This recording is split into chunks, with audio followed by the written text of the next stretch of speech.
Camille stood at the foot of her bedroom mirror, heart pounding as she recited her speech under breath. She'd practiced it 100 times. I felt hurt when you... But the words vanished whenever Sierra's mocking tone echoed in her mind. From as early as she could remember, Sierra had scoffed at Camille's feelings and dismissed every tear. Their mother, always the peacemaker, brushed it off as sibling rivalry. You two love each other, she chided, oblivious to the daily jabs. That morning, Camille had woken determined. She wouldn't let Sierra ruin her mood.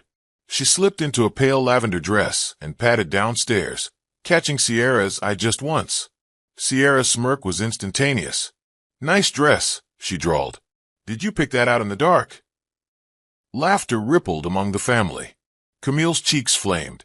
She told herself to ignore it, but as Sierra leaned in, whispering, "Don't be so sensitive," the world shrank to that cruel phrase. At breakfast, Sierra swapped Camille's favorite cereal for stale granola, her little prank. When Camille protested, Sierra rolled her eyes. "Stop overreacting," she said, patting Camille's arm condescendingly. Each word felt like a pinprick. Camille forced a smile and ate in silence. Their mother watched, confused by Camille's furrowed brows. But what could she do? Sierra was the elder sister, the perfectionist with straight A's and praise from every relative. Camille was the dreamy one, emotional, artistic, unpredictable. By afternoon, Camille's chest ached from holding back tears. In art class, her painting of a lone tree in stormy weather burst with raw emotion. Her teacher, impressed, praised Camille's depth. As classmates admired, Sierra slipped in and murmured loud enough for all to hear, "Looks like someone had a meltdown at home." Giggles followed. Camille's brush trembled. She retreated to the corner, wiping tears left unseen. That evening, Camille retreated to her journal, pen racing across pages. She poured out every insult, every belittling laugh. Writing soothed her, but the ache remained. As she closed the book, Sierra's reflection appeared in the hallway mirror behind her. Without turning, Camille heard, "That's enough drama for one day." Camille's breath caught. She clenched her fist at her side, but stayed silent. Before bed, Camille tiptoed into Sierra's room and slid a sticky note under the door. "One day, words will hurt you too." She paused, heart hammering, then slipped back to her own bed. She didn't know when or how, but she vowed it would happen. Tomorrow, she promised herself, she'd start standing up. But as she drifted off, Sierra's mocking refrain played on loop. "Don't be so sensitive." And Camille wondered if strength was simply surviving another day of her sister's cruelty. Camille woke on the morning of her 18th birthday with a flutter in her chest, half excitement, half dread. All year she'd dreamed of this milestone. Friends, cake, laughter. She'd picked a sky blue dress, curled her hair, and even practiced her most grateful smile. Downstairs, balloons bobbed in the foyer. But as she rounded the staircase, she saw Sierra emerging from her room in pristine white, the very color reserved for Camille's cake and decorations. Sierra's eyes sparkled with mischief. "I thought we'd match," she said sweetly, but her tone sliced through Camille's heart. Their mother, standing behind Sierra, declared, "What a lovely surprise!" Oblivious to Camille's sudden blush. Sierra's grin widened. "Happy birthday, sister," she chimed, patting Camille's shoulder with faux affection. Every guest's gaze flicked between the two, whispers rippling like a cold breeze. At the dining table, a tiered cake sat in front of Camille, white frosting dotted with blue roses. Sierra leaned over and nipped off a rose, popping it into her mouth. "Blue is your color, Camille," she teased, crumbs around her lips. Laughter erupted. Camille's smile faltered. She took a tentative slice of cake, but Sierra leaned across the table, knocking the plate. Cake slid onto the tablecloth. The guests sued. Sierra shrugged innocently. "Clumsy, aren't you?" Camille's throat constricted.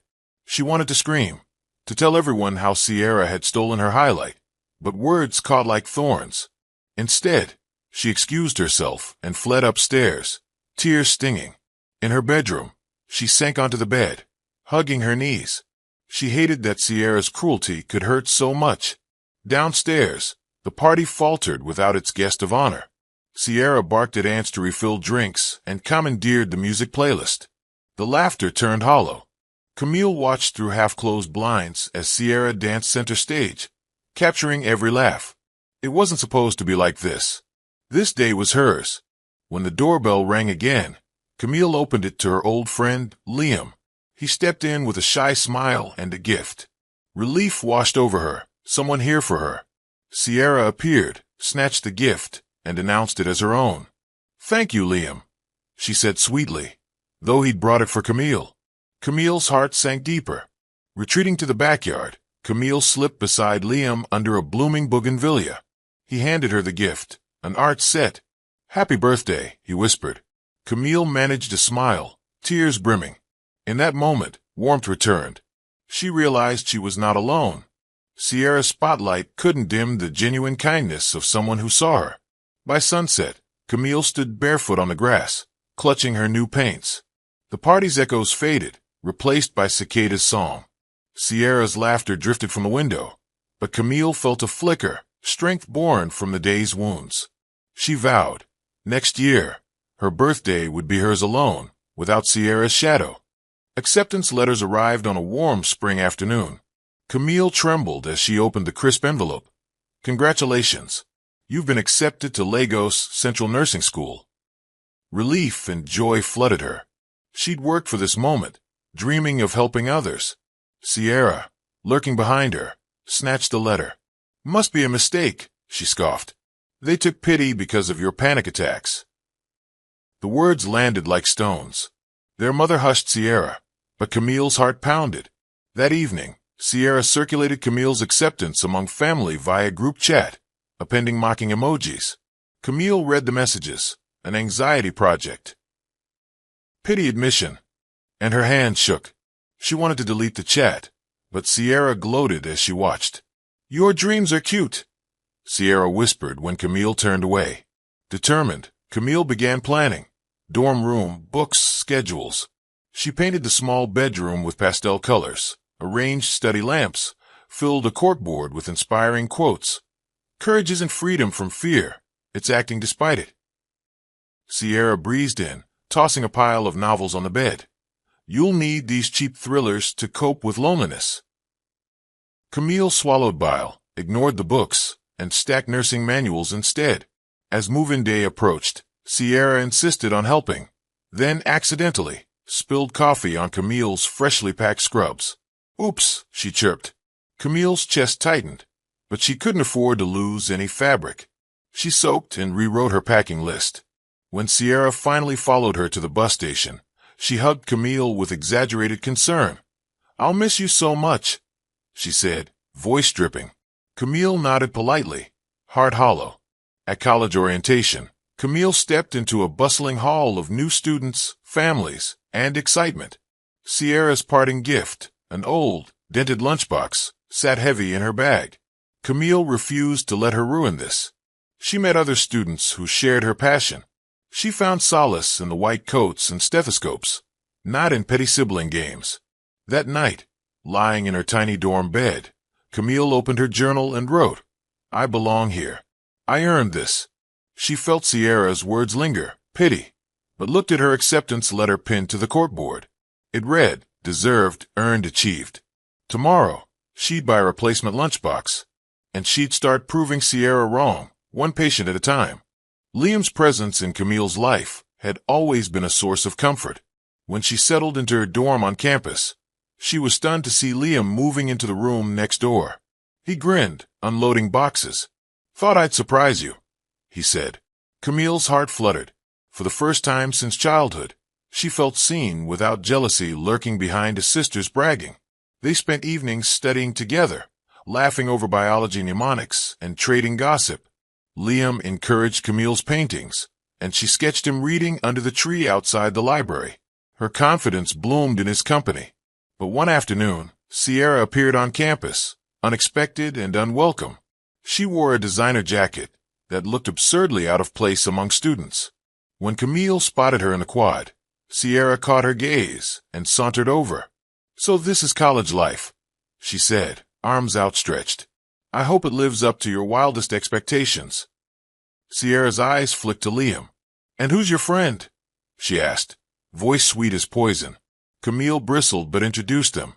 Sierra, this is Liam. Sierra smiled at Liam, and at Camille, as if recording every detail.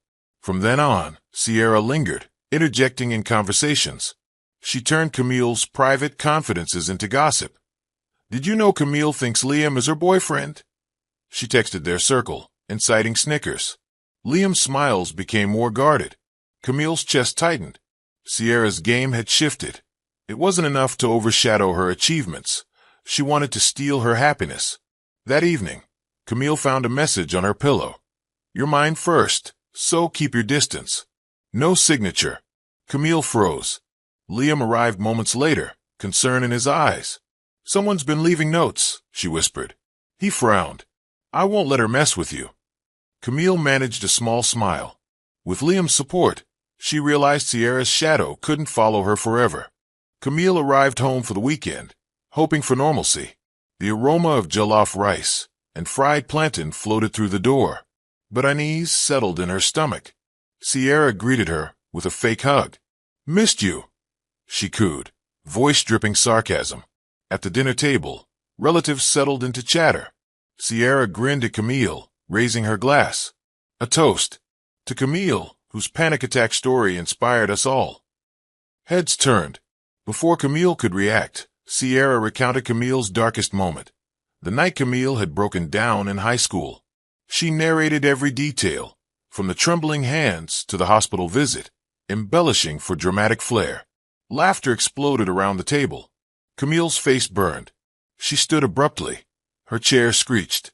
The room fell silent. Tears blurred Camille's vision as she stumbled past plates and forks. Sierra's laughter echoed behind her. Their mother stood, mouth opening and closing like a fish. I'm so sorry, baby, she whispered as Camille dashed toward her room. Camille slammed the door, leaned against it, and sobbed. Betrayal cut deeper than any insult. In the quiet sanctuary of her old bedroom, Camille wiped her cheeks.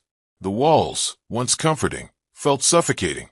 She opened her journal and spilled every word of pain. The ink blurred with tears, but Camille's resolve hardened. She realized that family dinners would always be Sierra's stage, unless she changed the script. Calmly, Camille closed the journal, took a deep breath, and walked downstairs. She stood before the table, composed despite trembling limbs. Excuse me, she said softly, voice steady. Conversations halted. Sierra's grin faltered. Camille continued, I love this family, but I won't endure your cruelty anymore. Gasps filled the room. Without waiting for a reply, Camille retrieved her bag and left, this time for good. Outside, the night air cleared her mind. She knew the road ahead would be long, but for the first time, Camille was free from Sierra's shadow and ready to step into her own light. Camille's fingers trembled as she inserted her key into the front door, only to find it wouldn't turn. A cold shiver ran down her spine. She jiggled the handle harder, still locked. Frustration flared. Sierra, she called, voice wavering. Outside, rain pounded the pavement in relentless sheets, each drop like a tiny hammer against the glass. Her sweatshirt soaked through in seconds. Earlier that afternoon, a small argument over borrowed makeup had ballooned into another of Sierra's calculated cruelties. Camille had discovered Sierra rifling through her diary and demanded an apology. Sierra shrugged and sneered. If you can't keep your secrets, maybe you should lock your door. Camille had stormed out to clear her head, convinced Sierra would apologize when she cooled off. Now, soaked and shivering on the porch, Camille realized it had all been a trap. Lightning split the sky, briefly illuminating Sierra's silhouette at the upstairs window. Arms folded, lips curled into a mocking smirk. Open up. Camille pounded on the door. Muffled through the wood came Sierra's laugh. Looking for shelter? Should have thought of that before you crossed me.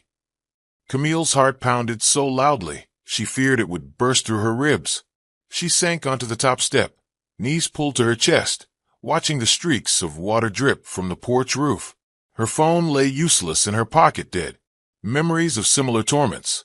That time Sierra had spilled paint in her hair. The time she'd torn up Camille's favorite sketch. Rushed back. Each recollection stung worse than the cold. Finally the lock clicked. Sierra swung the door open. hair perfectly styled despite the storm. She held a towel aloft as if performing a generosity ritual.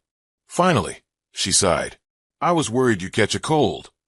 Camille backed away, fists clenched at her sides, refusing the towel. Sierra's eyes danced at her retreat. Come on, she cooed. Don't be dramatic. Camille stepped inside, slamming the door so hard the walls shook. Water dripped onto the hardwood. Sierra watched, arms folded theatrically. Relax, she murmured. I was just teaching you a lesson. Camille's nostrils flared. A lesson in cruelty, she spat. Outside, the rain eased to a drizzle. In the darkness of her bedroom, Camille peeled off her sodden clothes and wrapped herself in Sierra's towel, too big, too scratchy. She sat at her desk and opened her laptop. A single search. Sierra Okafor locked me out, yielded nothing.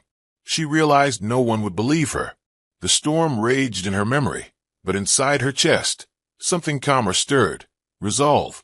Camille drafted an email to their mother and father, detailing Sierra's patterns of manipulation. She attached timestamps, screenshots of their chat, and a photo of her soaked clothes. Then she hit send. Exhaustion tugged at her limbs, but a spark of empowerment lit her chest. As dawn broke, painting the room in pale pink hues, Camille listened to the soft drip of water from the windowsill. Sierra's actions had been cruel, but they had also ignited something fierce in her. No longer would she endure these games silently. The rain had passed. Now it was Camille's turn to make waves. Camille burst into the college administration building clutching her folder of originals, transcripts, scholarship forms, her acceptance letter. Each document represented a future she had fought for. She approached the counter, trembling with anticipation. I'm here to submit my originals, she announced. The clerk studied her file and frowned. Ms. Okafor, I only see copies. We need the originals before we can finalize your enrollment. Camille's chest tightened, but I handed them in yesterday.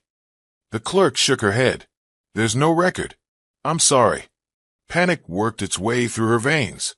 She sprinted out into the corridor, heart hammering. The world spun. She dug out her phone and texted Sierra. My originals disappeared. Please check my room. Seconds ticked by. No reply. That evening, Camille returned home, her bag feeling as heavy as a boulder. Inside, Sierra lounged on the couch, flipping through a magazine. Rough day? She asked, looking up with faux concern. Camille didn't answer. She stomped past and flung open her bedroom door. Nothing on the floor. Frantic, she tore through drawers, rifled through piles of laundry. Her originals were gone. Sierra. Camille's voice cracked. Sierra emerged, holding an envelope. I found these in the hamper, she said, passing it over. Camille snatched it. The documents were soaked, pages stuck together, ink blurred. You ruined them, she screamed. Sierra's eyes glittered. It was an accident, she shrugged. I thought they were old papers. Anger and betrayal surged. Camille lunged forward. You stole from me. You sabotaged my future. Sierra laughed. Don't be dramatic. You'll get more copies, right? Camille backed away, trembling. She realized this wasn't a mistake. It was intentional. That night, Camille confided in her roommate, Ejiro, who offered her spare sheets of paper and a spare room for the night. With a clear head, Camille devised a plan. She would prove Sierra's sabotage. At dawn, she drove to her Aunt Mornike's law office, heart heavy but determined. Aunt Mornike, a meticulous attorney, reviewed Camille's account and agreed to help. They gathered security footage from a house for the previous afternoon. In the dim glow of the security room, the video played. Sierra slipping into Camille's room, rummaging through drawers, and shoving the originals into her laundry basket. Camille's breath caught. A surge of righteous anger flowed through her. Aunt Mornike squeezed her hand. We have what we need. Armed with the footage and a signed statement from Ejiro, Camille marched back to the administration office. The clerk studied the clips and blinked. Within hours, Camille received an apology and an expedited processing of her enrollment, plus a formal investigation into the missing documents. As she walked across the campus quad, the sun warm on her face, Camille felt lighter. Sierra's trap had backfired. Instead of derailing Camille's dreams, It had steeled her determination. She was no longer helpless. And if Sierra tried anything again, Camille would be ready. A week later, Camille sat in the student lounge, sipping tea and reviewing her nursing syllabus. She felt peaceful. That changed in an instant when her phone buzzed with a group chat notification. It was Sierra and the family chat. "Look who's crying now," read the message, along with a gif of a cartoon teardrop. Camille's throat closed up. She stared at the screen, disbelief morphing into fury. Sierra was mocking her vulnerabilities again, this time publicly. The group chat erupted with laughing emojis. Camille's hand shook as she recalled the nights she lay awake, tears she'd hidden when Sierra's cruelty stung deepest. Calmly, Camille texted back, "This needs to stop. If you have issues, address me directly. Otherwise, leave me out." She hit send and closed her eyes. Readers of the chat went silent for a moment, then a fresh wave of taunts. Camille took a deep breath. She refused to cry again. Later that night, Sierra's laughter echoed in Camille's mind, but Camille summoned the memory of her aunt's calm voice and the decrypted truth on those security footage stills. She crafted a thoughtful reply in the family chat. "I've been patient, but these insults? They're bullying, plain and simple. I want an apology by morning, or I will escalate this to HR and the university's conduct board." She pressed send. A tense hour passed. Then Sierra's name popped up. "Fine. I'm sorry you're so sensitive." Camille felt neither vindication nor relief, only weariness. By mid-morning, Camille had emailed the university's student conduct office. Detailed account, attached screenshots, logs of Sierra's messages. Within 24 hours, Camille received confirmation that her complaint would be investigated alongside Sierra's attendance at mandatory mediation sessions. As Camille closed her laptop, she felt a quiet triumph. Sierra had wielded words like weapons. Camille had turned truth into her shield. No longer would she endure public humiliation in silence.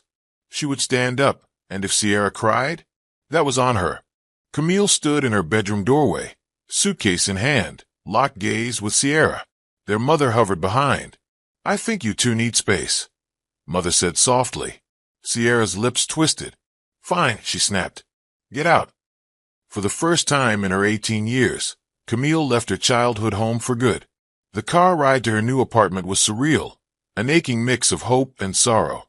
Memories swirled, Sierra's mocking laughter, the locked-out night, the stolen documents, the group chat taunts. Pain rode shotgun, refusing to give way to excitement. When she arrived at the small studio near campus, Camille's roommate Ejiro greeted her with a hug and a stack of moving boxes. "Welcome home," Ejiro said. It felt strange to call this place home, but gratitude pulsed in her chest. That evening, Camille unpacked textbooks and photos of her first clinical rotation. The walls were bare, but for a single sticky note above her desk, resilience. She smiled, recalling her aunt's gift of a small metal charm shaped like a phoenix. She clipped it to a lamp as a silent vow to rise. But loneliness crept in. Without Sierra's shadow, Camille felt untethered. She called her mother.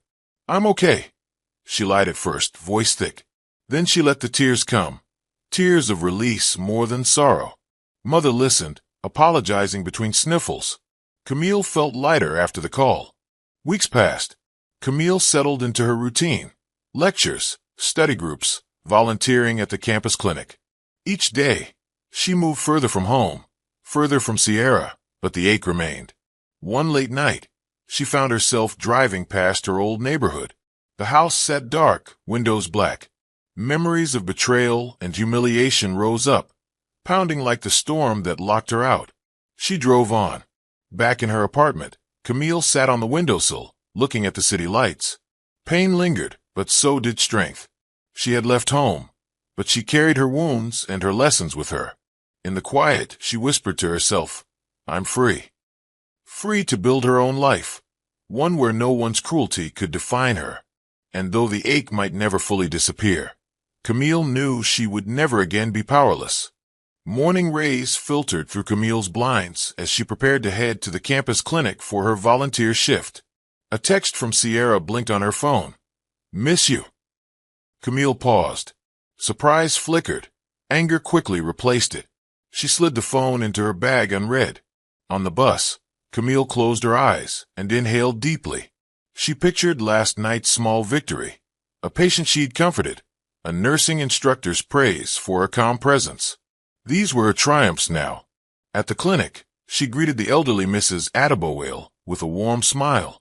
The woman's tremors were severe, but Camille's steady hand guided her through breathing exercises. "Thank you, darling," Mrs. Adebayo whispered, tears of relief in her eyes. Camille felt her heart swell. Later, during a break, Camille sat with her sketch pad and pencil. She drew a single sunflower, its petals bright against a dark background. As she sketched, inspiration glowed. She realized beauty and light existed even in darkest storms. That afternoon, Ejiro popped by with coffee and news. "Your assignment got top marks. Professor said your reflections were powerful." Camille beamed. Each supportive moment, each note of gratitude, built a ladder out of her past pain. On the walk home, Camille stopped at a corner stand selling roasted plantains. She bought a serving, savoring the sweet warmth. The vendor smiled at Camille's grin and slipped her an extra piece. Camille thanked him and felt a genuine connection to the world, small kindnesses weaving her back together. At sunset, Camille settled on her balcony with a cup of tea. The sky blazed orange and pink. Sierra's text still sat on her phone, ignored. Camille realized she didn't need Sierra's validation. Her world was built on real moments, a patient's whispered thanks, a friend's encouragement, small splashes of color in her sketchpad. As night fell, Camille lit a candle and closed her eyes, breathing in peace. The scars remained, but so did hope. In the gentle flicker, Camille whispered, "I'm okay." And for the first time in a long while, she truly believed it. Camille sat at her small desk, the glow of a single lamp illuminating scattered nursing textbooks and her half-finished notes. The campus was silent at 2 a.m., yet her mind buzzed with tomorrow's exam questions and yesterday's clinic triumphs. She rubbed her temples, longing for rest, when her phone buzzed. The screen displayed Mom with a red urgent icon. Her heart lurched and her breath hitched in her chest. "Hello," Camille answered, voice uncertain. On the line, her mother's trembling tone fractured the silence. "Camille, it's Sierra. There's been a terrible accident." Camille's pulse tightened. Silence stretched before her mother continued in choked words. "Sierra's car was hit by a truck. She's in critical condition at Central Hospital. Dad and I were out of town." No one else answered. "You're her emergency contact." The call ended with a click that reverberated in Camille's mind. Guilt and fear collided. Sierra, who had always wielded control, now lay helpless. Camille dropped her pen and bolted from her chair. She flung open her drawer, yanked a sweater and jeans from a messy pile, and tugged them on with shaking hands. She grabbed her keys, phone, and tossed her backpack over a shoulder, the weight of responsibility settling heavily on her. Spinning out the door, she called Ejiro. "Can you cover my shift? I'm headed to the hospital." A calm "be safe" came through, anchoring her in resolve. Rain pelted her as she dashed to the car, water soaking her hair and clothes. She fumbled the keys into the ignition, and the engine erupted to life. Tires hissed on wet asphalt as she sped into the storm. Windshield wipers carved arcs through the darkness, revealing fleeting glimpses of streetlights and familiar storefronts. Between scattered raindrops, she replayed childhood images of Sierra's smug grin.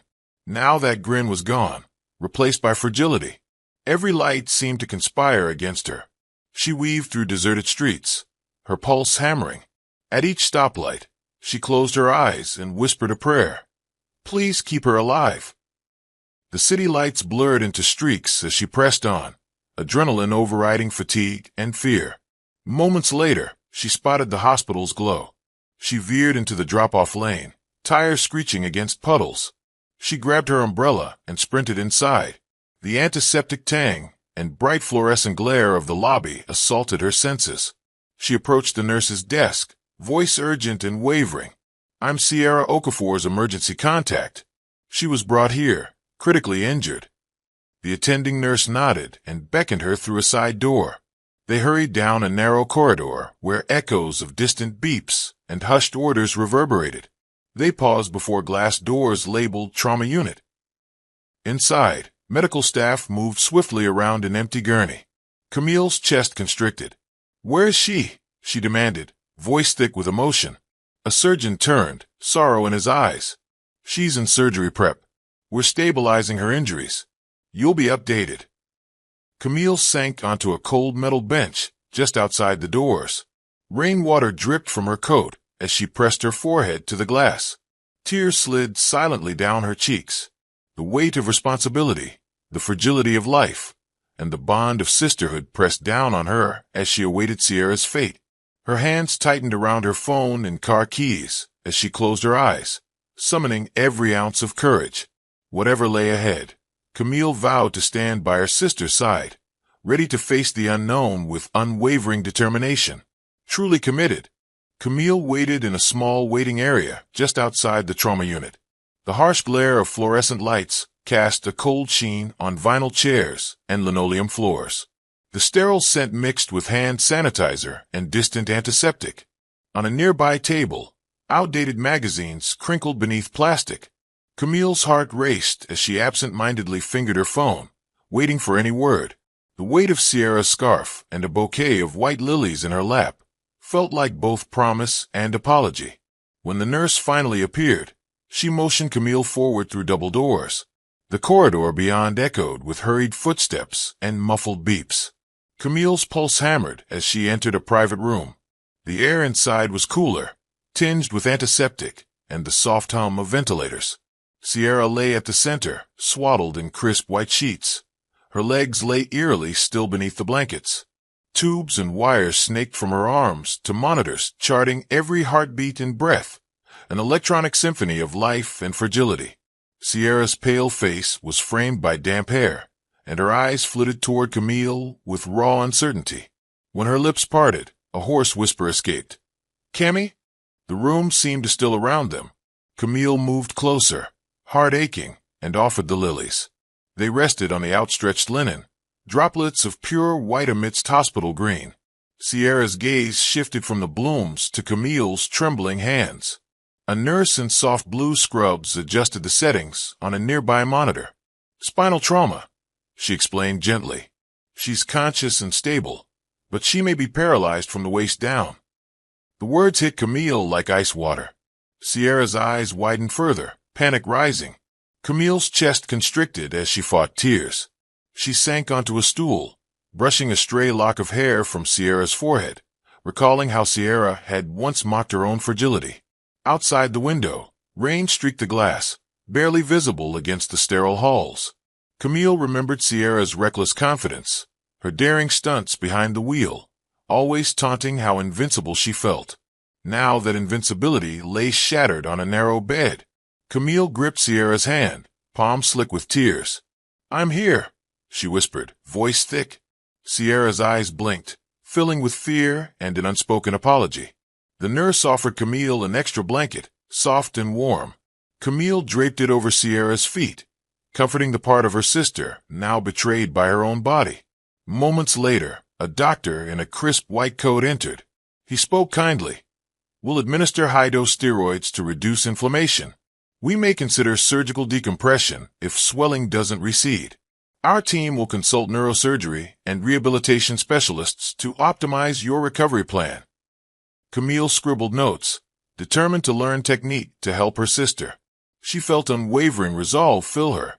All around them, monitors beeped steadily. Sierra's breaths mirrored Camille's own anxious inhalations as the siblings faced a future reshaped by tragedy. Camille entered the quiet consultation room, the pale glow of a single-desk lamp highlighting stacks of patient charts and sheets of MRI scans pinned to a flickering lightbox. The room smelled sharply of disinfectant and sterile equipment. A neurologist in a crisp lab coat sat behind the desk, his expression somber. "We've reviewed Sierra's scans," he began. "The damage to her spinal cord appears severe. There's swelling and bruising at the lumbar region. Right now, we can't rule out permanent loss of movement below the waist." Camille's hands clenched into fists as she fought the urge to tear up. Back in Sierra's room, Camille found her sister trembling under a tangle of blankets and elbow pads, her face pale and glistening with tears. Sierra's voice was brittle. "Cammy?" Her eyes were wide with confusion and fear. Camille knelt beside the bed, offering the lilies from earlier. Sierra blinked at the white blooms, and Camille's heart ached as guilt and compassion warred within her. The neurologist had continued. "We'll administer high-dose steroids to reduce inflammation. We may also consider surgical decompression if swelling does not recede.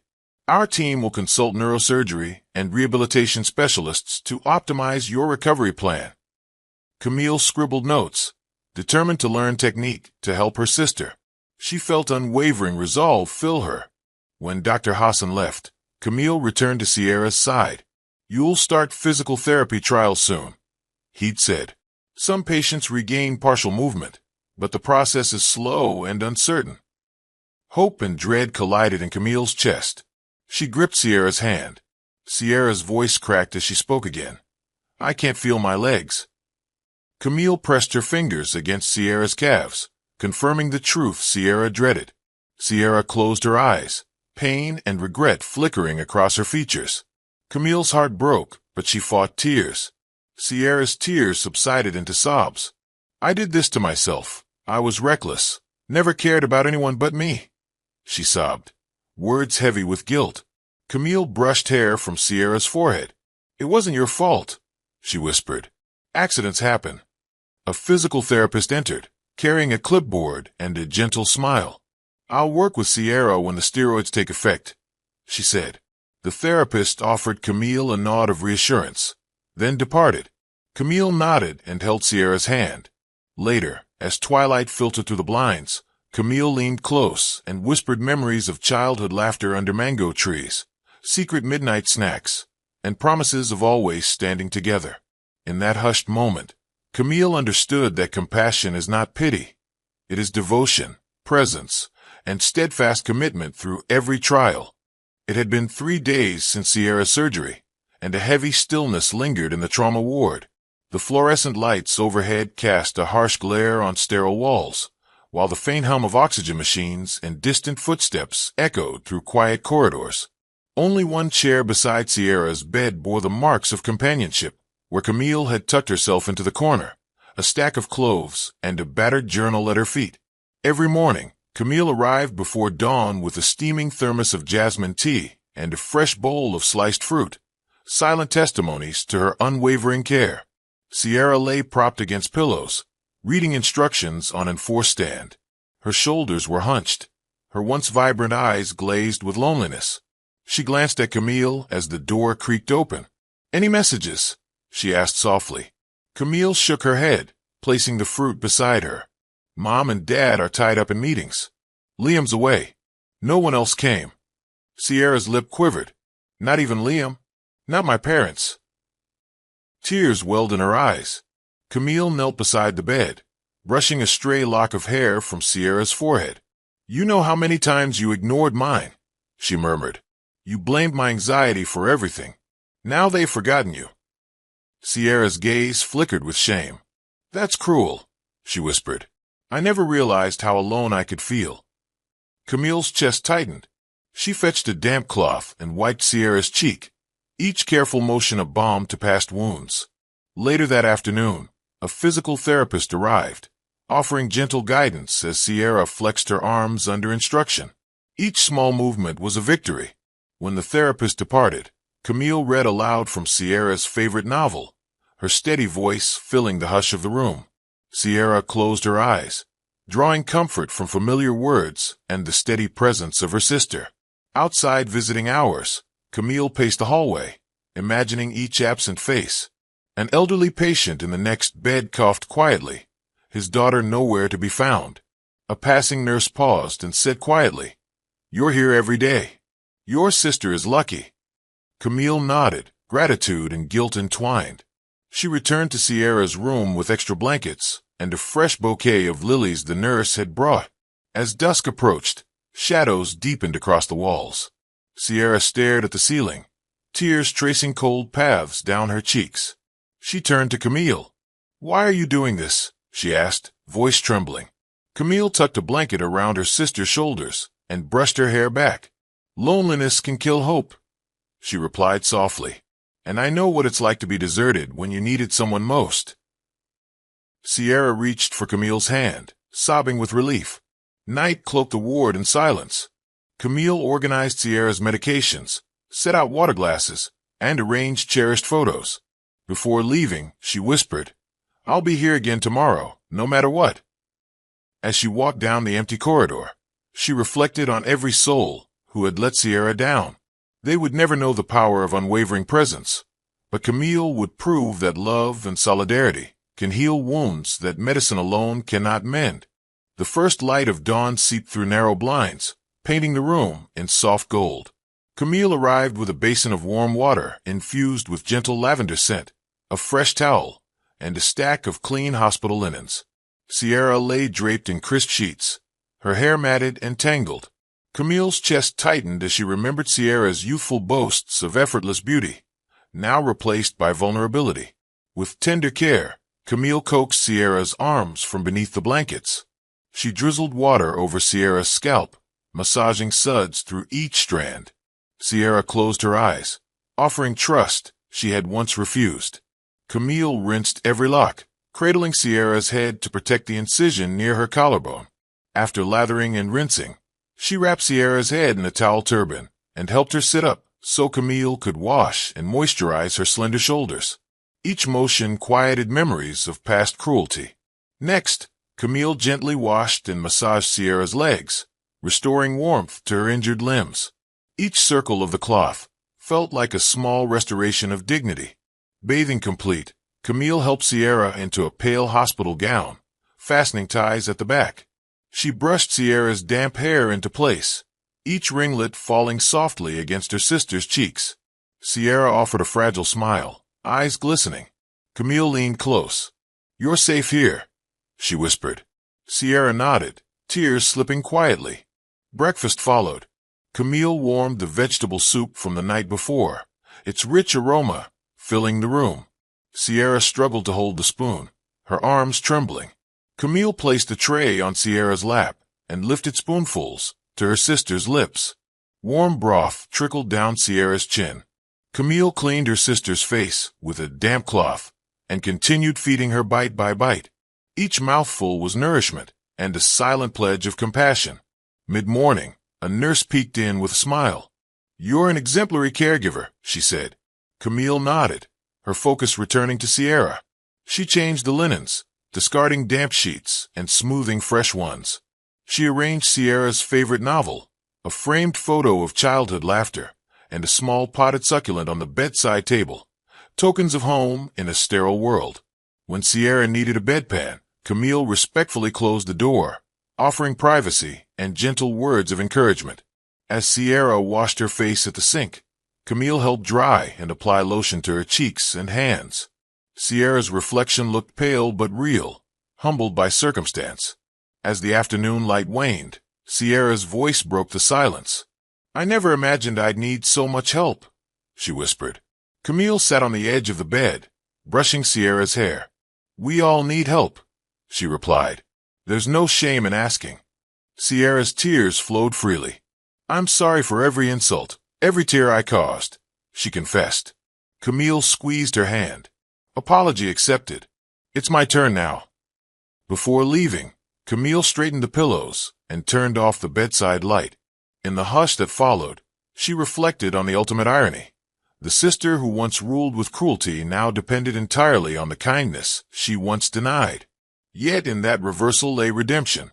Camille stepped into the corridor with renewed purpose, ready to be caregiver, advocate, and guide, and to prove that love can transform even the darkest trials. The early morning sun filtered through the hospital blinds in pale gold bands as Camille entered Sierra's room, arms laden with fresh pillows and a tray of warm breakfast. Sierra lay propped against her pillows, eyes red-rimmed from restless sleep. She watched Camille silently as she adjusted the linens, the familiar tension flickering in her gaze. When Camille placed the tray on the bedside table, Sierra's voice was brittle. "Why are you even helping me?" Camille paused mid-tuck of a pillow, the question landing like a soft stone in her chest. She turned, taking in Sierra's drawn features, lip trembling, eyes haunted by guilt and fear. Camille sank onto the edge of the bed. "Because I know what it's like to feel abandoned," she said softly. Sierra's brow furrowed. "I never believed you cared about anyone but yourself." At that, Camille gathered Sierra's hand in both of hers, thumb stroking the back of her sister's palm. "I spent years watching you tear me down," she began, keeping her voice calm despite the swell of emotion. "You told me I was too sensitive, too fragile. You laughed when I cried." Camille swallowed, steadying herself. "But pain is not a game. It's real." Sierra's jaw clenched. "I've been selfish," she whispered, head bowed. "I didn't care who I hurt." Camille nodded, eyes shimmering. "I know how darkness feels when you're alone," she said. "And now you're in my world. So I'll stand by you, just as no one stood by me." The words hung between them, heavy as rain.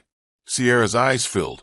She drew in a shuddering breath, turning her pale face toward the window.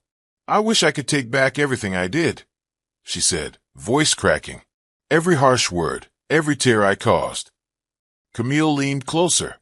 "Regret is the first step," she said. "But words alone aren't enough." She paused, searching Sierra's eyes. "Actions are."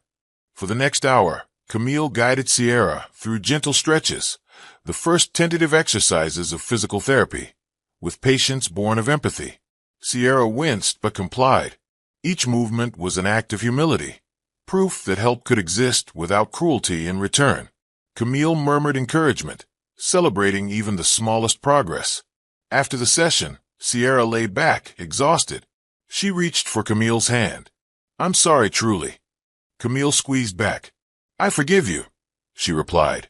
"But forgiveness doesn't erase consequences. We build a new relationship from here." Sierra nodded, tears slipping quietly. As Camille left the room, she straightened Sierra's blanket and placed the empty breakfast tray on the cart. In the corridor, she paused and allowed herself a moment of quiet satisfaction. She had turned Sierra's taunt into an opening for honesty and healing. And in that gesture, simply choosing compassion, Camille realized she had grown stronger than any cruelty Sierra could ever wield. That afternoon, a steady drizzle tapped against the hospital's large front windows as Camille wheeled Sierra's wheelchair to the therapy room. Upon return, they paused outside Sierra's bedside locker. Camille reached for a spare blanket inside, and her fingers brushed a plain envelope tucked behind the hygiene kit. The envelope was addressed in Sierra's careful handwriting, but the flap was slightly ajar. Curiosity and guilt warred in Camille's chest. Sierra lay resting, eyes closed. Camille slipped the envelope into her pocket, promising herself she'd return it unread.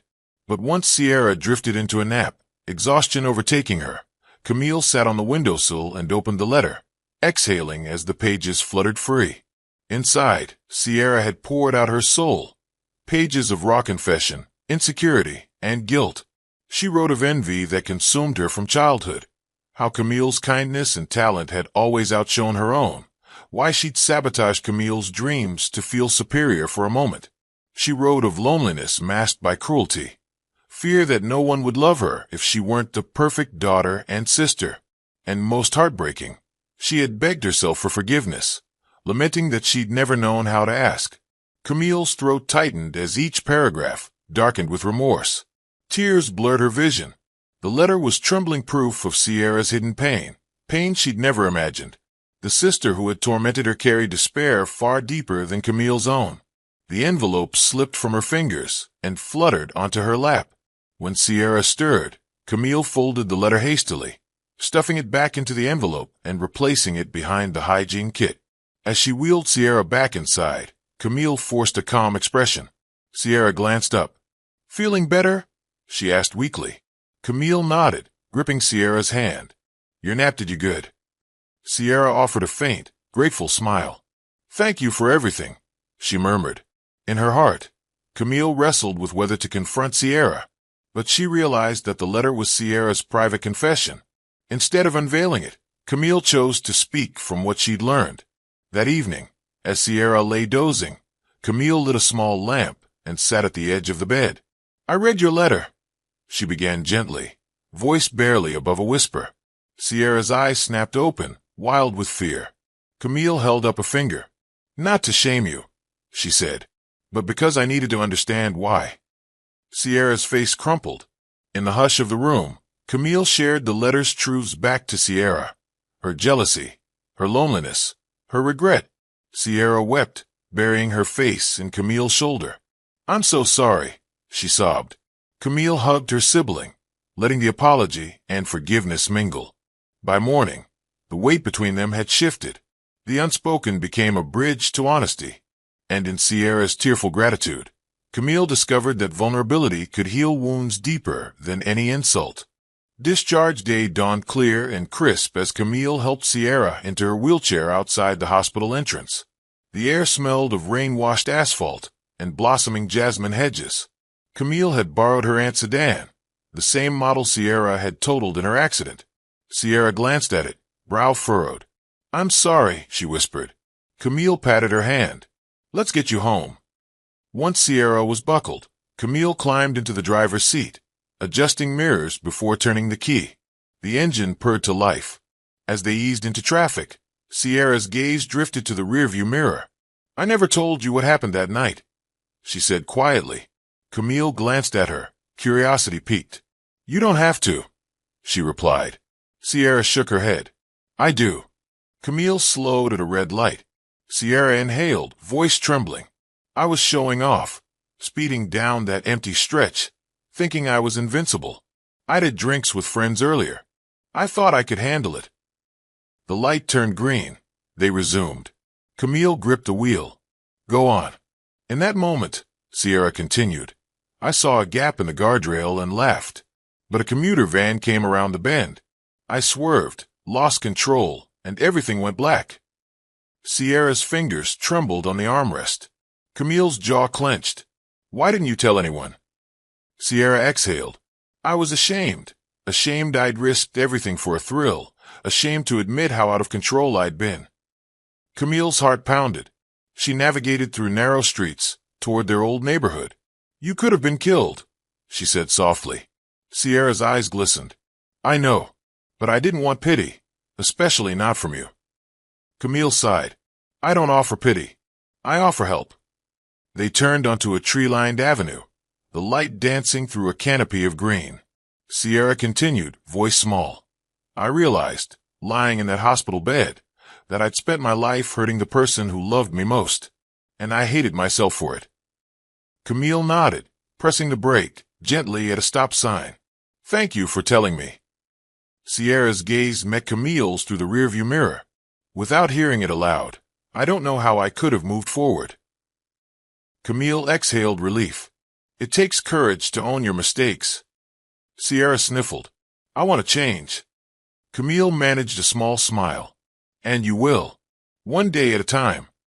As they drove away from the hospital, the sisters shared a quiet understanding. The car ride, once an everyday routine, had become the turning point for truth and healing. And in Camille's steady presence and Sierra's admission, they found the strength to rewrite their story together. That evening, Sierra invited Camille to push her wheelchair through a quiet park across from their childhood home. Golden lanterns swayed overhead, casting soft pools of light around the fountain at the center. Sierra's voice trembled as she spoke. I always believed I was the golden daughter, the perfect one. She paused, tears welling, but lying on that gurney, helpless. I realized I wasn't golden. I was fragile. Camille guided the chair along the cobblestone path, heart aching for her sister's broken pride. You were never perfect, she replied gently. You were human. Sierra inhaled sharply. I envied you, your kindness, your strength under pressure. I hated that you made me feel small. She turned to Camille, eyes glistening. I was jealous of everything you were, and I hurt you because I couldn't be you. Camille stopped beside the fountain, its water rippling in the lantern light. I don't want golden, she said softly. I just want honesty, compassion, and respect. Sierra's head bowed. But I robbed you of that. Camille knelt before her, placing a hand on Sierra's knee. You're learning now, she said. This honesty is worth more than any perfection you ever pretended to be." Sierra's tears spilled freely as she leaned into Camille's hand. "I'm sorry for every moment I made you cry." Camille squeezed her sister's knee. "I forgive you, and I'm proud of who you're becoming." Sierra lifted her gaze, a flicker of hope returning. "Thank you," she whispered. They sat in silence as the fountain played its gentle song. Fireflies drifted around them, their tiny lights dancing. The park's hush felt sacred, an unspoken promise of change. Sierra reached into her bag and pulled out the small envelope of confession she tried to hide. "This," she said, handing it to Camille. "It's mine. I wrote it for myself." Camille accepted the envelope with a nod. "Keep it," she said, "a reminder that growth often starts in our darkest moments." Sierra smiled through tears.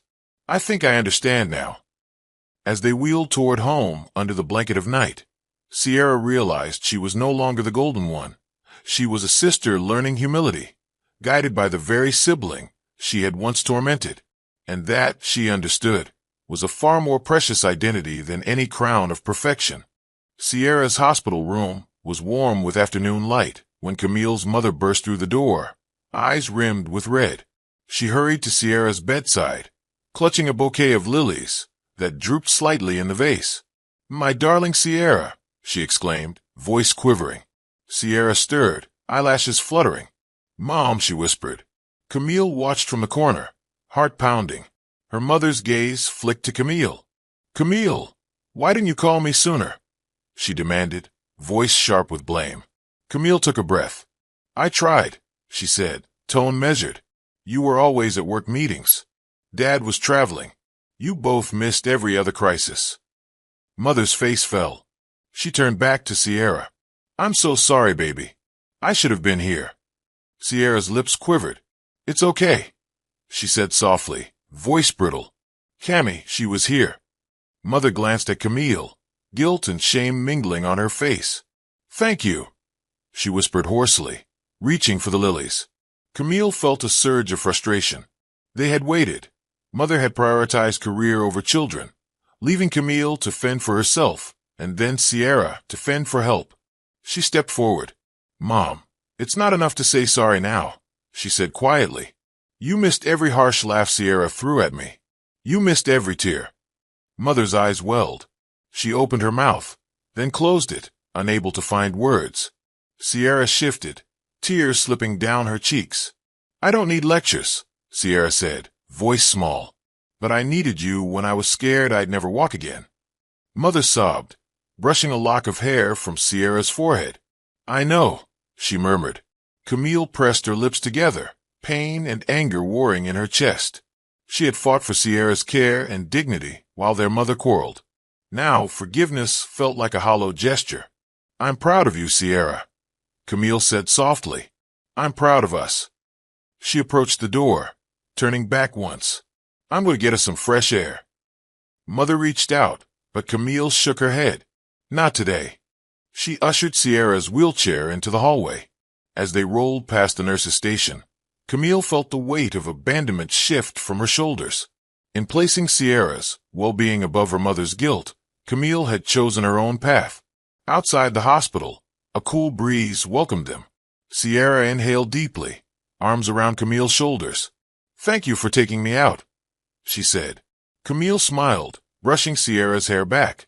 "Anytime," she replied.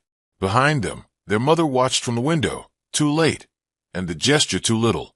But as Camille wheeled Sierra toward the unknown beyond the hospital doors, they carried forward the power of their renewed bond, a testament that love, once awakened, could outshine any regret. Camille stood before the wide hospital window, the late afternoon light painting golden patterns on the linoleum floor. She watched Sierra lie quietly on the bed beyond the curtain, gazing up at the ceiling as if searching for answers in the sterile white tiles. After weeks of bedside vigils, tear-filled confessions, and hesitant breakthroughs, Camille felt the weight of their journey settle into a new truth. She inhaled slowly, steeling herself, and walked over to sit at the edge of Sierra's mattress. Sierra turned her head, surprised to see Camille so close. "What is it?" she asked, voice uncertain. Camille met her sister's gaze, her heart pounding with both compassion and resolve. "I forgive you," she began softly. Sierra blinked, confusion flickering behind her lashes. Camille took a breath. "But I don't need you in my life to heal." Sierra's lips parted, but no sound came. Camille continued, her tone steady. "Our relationship has changed, stronger now, built on honesty rather than cruelty. But I need space to grow without falling back into old patterns." She paused, letting the words settle. Sierra's chest rose and fell in a trembling breath. Quiet tears slipped down her cheeks. Camille reached out, placing a gentle hand on Sierra's wrist. "You've done so much to rebuild trust, and I'm proud of you. But boundaries matter." Sierra bowed her head, shame and relief mingling in her expression. "I know," she whispered. "I never meant to hurt you like that." Camille squeezed her wrist. "Acknowledgement is the first step. Healing means respecting each other's journeys." She stood, smoothing the sharp crease of her nurse's uniform. Turning toward the door, she pressed her lips lightly to Sierra's forehead. "Take all the time you need in therapy," she said. "I'll do the same beyond these walls." Sierra watched Camille's silhouette framed in the doorway. When the door closed, Sierra curled into her pillows, tears falling freely. No longer tears of mockery, but of genuine remorse and burgeoning hope. In that quiet hospital room, Sierra understood that forgiveness could free them both, even when it meant loving from a distance. Alone in her bed, Sierra let Camille's distance sink in like a cool whisper against her skin. She pressed her palms to her tear-streaked cheeks, inhaling the sterile scent of medicine and hope.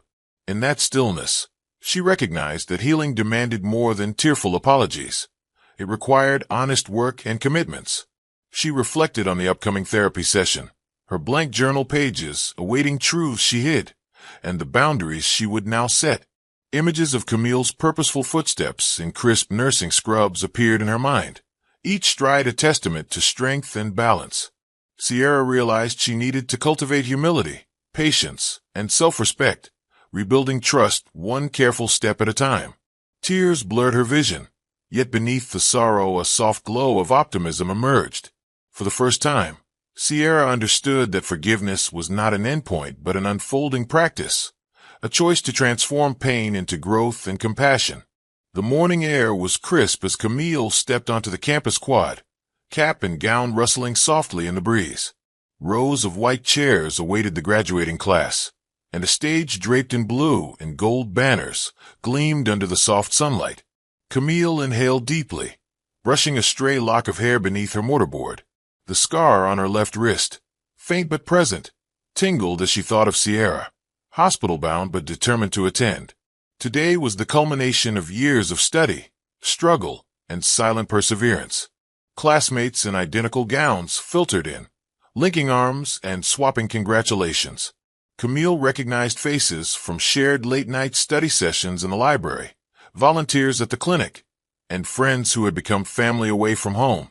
She offered tight smiles and heartfelt embraces, aware that each step toward this moment had been laden with whispered doubts and endless flashcards. As she found her seat in the third row, she felt a tremor of excitement mixed with humility. She, the once timid girl Sierra had mocked, was about to become a nurse. A hush fell as the dean approached the podium, his voice carrying across the gathering. "Today we honor dedication, compassion, and excellence. These graduates will carry our values into communities near and far." The crowd erupted in applause. Camille closed her eyes for a heartbeat, recalling the nights she cried over anatomy diagrams and the afternoons she nearly quit after Sierra's sabotage. But here she was, steadfast, resilient, and ready. When names were called, cheers rose in waves. Camille's heart pounded as the moment neared. She stood when her name echoed through the speakers. Striding forward, she felt the weight of every judgment she'd endured, every insult that had sharpened her resolve. At the edge of the stage, she paused and glimpsed Sierra in a rented wheelchair at the front row, cheeks flushed and tears glinting. Their mother and father flanked Sierra, faces a mixture of pride and remorse. For a fleeting second, Camille's chest tightened. Sierra had come, The dean placed the diploma cover in Camille's hand. "Congratulations, Nurse Okafor," he intoned. Under the applause, Camille stepped to the microphone and offered a short speech. "This achievement isn't mine alone. It belongs to those who supported me, challenged me, and reminded me why I began this journey. To care, to heal, to uplift." Her eyes found Sierra's, and a silent exchange of forgiveness passed between them. After the ceremony, graduates tossed their caps skyward. Laughter and hugs filled the air. Camille wove through the crowd to Sierra, kneeling beside her wheelchair. Sierra reached out, trembling. "I'm so proud of you," she whispered. Camille brushed hair from Sierra's forehead. "I couldn't have done it without you showing me what I refused to be," she replied, voice thick with emotion. Under the canopy of confetti and afternoon sun, sisters embraced. Two hearts, once divided and now joined by admiration. In that golden moment, Camille realized that her graduation gown carried more than academic honor. It bore the legacy of every trial overcome, every barrier shattered. And as she wheeled Sierra toward the exit, she knew this was only the beginning of a life built on compassion, strength, and the unbreakable bond between sisters. The weeks following graduation were a whirlwind of new beginnings. Camille donned crisp scrubs and a name badge at St. Mary's General Hospital, where she had secured a residency on the medical surgical floor. Each morning before dawn, she navigated hospital corridors, alive with the hum of ventilators and the murmur of concerned families. The scent of antiseptic was a reminder. Healing demanded vigilance, empathy, and unwavering professionalism. Sierra visited faithfully, her wheelchair parked beside a sunlit window in Camille's dorm-like apartment near the hospital. At first, Sierra had expected triumphant posture, a sister who would confront her past with gloating. But Camille offered no celebrations of vengeance, only quiet pride in her work. Sierra watched in awe as Camille sutured a pediatric wound with gentle precision, comforted an elderly patient's trembling hand, and explained test results in language families could understand. Each gesture was measured, compassionate proof that Camille's success lay not in triumph over Sierra, but in excellence and kindness. One evening, the sisters sat side by side on the narrow balcony, the city lights twinkling below. Sierra broke the comfortable silence. "I thought you would relish my misfortune," she admitted, voice low. "I expected you to mock me as you once were mocked." Camille handed her sister a warm cup of tea. "I learned that cruelty only breeds sorrow," she replied. "I wanted to show you what real strength looks like." Sierra's lips quivered. "And I see it now." At the hospital, word of Camille's gentle expertise spread quickly. Colleagues sought her guidance on patient education. Junior nurses admired her composure under pressure. Dr. Ahmed, the floor's lead physician, asked her to present a case study at the next grand rounds. Camille prepared diligently, compiling data on pressure ulcer prevention, a protocol she had innovated during her rotation. In the auditorium, she spoke clearly, articulating outcomes and strategies. Applause followed, not for a petty victory, but for tangible improvements in patient care. Back home, Sierra watched Camille's video recording of the presentation. Pride blossomed in her chest. "You didn't just talk," Sierra said. "You changed practice." Camille smiled. "That's the real revenge," she said softly, "transforming pain into purpose." As autumn leaves drifted past the apartment window, Camille and Sierra volunteered together at a community health fair. Camille led blood pressure screenings, while Sierra assisted, handing out pamphlets on spinal injury prevention. They moved in silent harmony, two sisters whose bond had shifted from bitterness to collaboration. Each volunteer's heartfelt thanks resonated deeper than any retort Sierra had ever delivered. Late that night, as Camille updated patient charts, Sierra slipped notes under her door, sketches of budding flowers, reminders of resilience, and simple thank you messages. Camille placed them on her desk, grateful for the sisterly support she once thought impossible. No revenge had been sought, but results had been achieved. A life of purpose, a legacy of compassion, and a sisterhood remade on the pillars of respect and love. Monday morning delivered a crisp hush across the rehabilitation center corridors. Sierra's therapy suite awaited with gleaming parallel bars, handrails polished to a mirror finish, and mirrors that reflected both progress and frustration. Camille arrived, notebook in hand, ready for another session dedicated to Sierra's physical recovery. But she carried more than exercises. She carried empathy born of shared vulnerability. Sierra worked on standing steps, core muscles trembling with effort. As she pushed through another rep, her face betrayed exhaustion. Camille stood behind her, hands poised to support if needed, but otherwise letting Sierra claim each victory. "You've improved," Camille said softly as Sierra lowered herself onto a stool. Sierra exhaled, sweat beading her brow.